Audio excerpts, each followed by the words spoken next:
क्या आपको पता है कि रामायण के युद्ध में ऐसे कुछ महायोद्धा भी थे जिन पर ब्रह्मास्त्र जैसा भीषण अस्त्र भी असर नहीं करता था?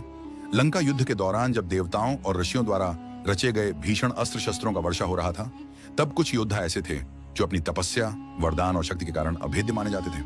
सबसे पहले नाम आता है मेघनाद, इंद्रजीत का। वह रावण का सबसे बड़ा पुत्र था और उसने घोर तप करके स्वयं ब्रह्मा जी से वर पाया था कि युद्ध में जब तक वह गुप्त रूप से यज्ञ करेगा तब तक उसे कोई देवता या दानव हरा नहीं सकेगा। उसकी शक्ति इतनी प्रचंड थी कि ब्रह्मास्त्र तक उसका कुछ बिगाड़ नहीं सकता था। दूसरे थे कुंभकर्ण। यह रावण का भाई था और अत्यधिक विशालकाय और बलवान।